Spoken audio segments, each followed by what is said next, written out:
ನನ್ನ ಹೆಸರು ರಮೇಶ್ ಅಂತ. ಈ ಪ್ರಸ್ತುತ ಏನು ಅಂದರೆ ಗುಬ್ಬಿ ತಾಲೂಕು ರೈತ ಸಂಘ ಪಡೆ ಅಧ್ಯಕ್ಷನಾಗಿ ಕೆಲಸ ಮಾಡ್ತಾ ಇದ್ದೀನಿ. ಕ್ವಶನ್ ಏನಾದರೂ ಇದ್ರೆ ಕೇಳ್ಬೋದು. ಇದರಿಂದ ಮದರ್ ಮಾಡಿಲ್ಲ ಏನು ಪೊಸಿಷನ್ ಇದೆ? ಮದರ್ ಮಾಡಿ ನಾವು ಸಹಕಾರ ದೇಶಕ್ಕೆ ಕೆಲಸ ಮಾಡಿದ್ದೀನಿ, ಖಜಾನ್ಸಿಯಾಗಿ ಕೆಲಸ ಮಾಡಿದ್ದೀನಿ, ಹಾಗೂ ಸದಸ್ಯನಾಗಿ ಕೆಲಸ ಮಾಡಿದ್ದೀನಿ. ಈಗ ಗುಬ್ಬಿ ತಾಲೂಕು ತುಂಬಾ ದೊಡ್ಡದು, ನನಗೆ ಗೊತ್ತಿದೆ, ಸ್ವಲ್ಪ ದೊಡ್ಡದಿದೆ. ಎಲ್ಲ ಕಡೆ ನಿಮ್ಮ ಸಂಘಟನೆ ಹುಟ್ಟಿದೆಯಾ?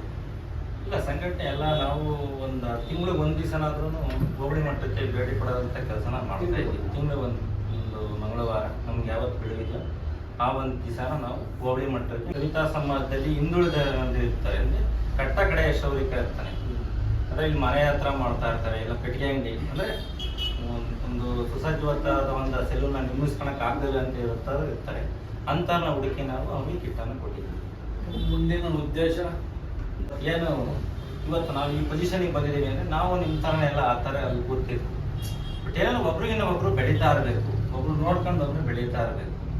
ಸಂಘಟನೆ ವಿಚಾರ ಅಂತ ಬಂದರೆ ಸಂಘಟನೆ ಏನಕ್ಕೆ ಮಾಡಬೇಕು ಅಂತಂದರೆ, ಈಗ ಉದಾಹರಣೆ ತರ ಈಗ ಒಂದು ಪೆನ್ಸಿಲ್ ಇದೆ, ಇದು ಒಂದೇ ಇದೆ, ಇದೊಂದು ಬೇಕಾದ್ರೆ ನಾವು ಮುರಿದಾಕ್ಬಿಡ್ಬೋದು, ಒಂದಿದೆ.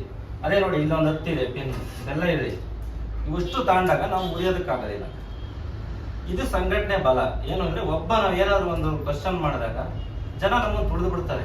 ಅದೇ 10 ಜನ ಹೋಗಿ ಒಂದು ಏನಾದರೂ ಒಂದು ಪ್ರತಿಭಟನೆ ಮಾಡಲಿ, ಒಂದು ಏನಾದರೂ ಒಂದು ಮಾಡಿದಾಗ ನಾವು ಅವರು ಜನ ಇದ್ದಾರಪ್ಪ, ಸಂಘಟನೆ ಸ್ವಲ್ಪ ಚೆನ್ನಾಗಿದೆ, ಹಂಗಾಗಿ ನಮಗೆ ನಮ್ಮ ಹತ್ರ ಏನೇ ಮಾತಾಡಬೇಕಾದ್ರೂ ನಮ್ಮನ್ನು ಈಗ ಒಂದು ಜಾತಿನಿಂದ ಮಾತಾಡ್ತಾರೆ ಅಂತ ಒಂದು ವಿಚಾರದಲ್ಲಿ ಆಗಲಿ ಒಬ್ಬರು ಹೋಗಿ ಕೇಳೋದಕ್ಕಿಂತ ಒಂದು 10 ಜನ 100 ಜನ ಹೋಗಿ ಕೇಳಿದಾಗ ಸಂಘಟನೆ, ಅದು ಸಂಘಟನೆ ಇರೋದು.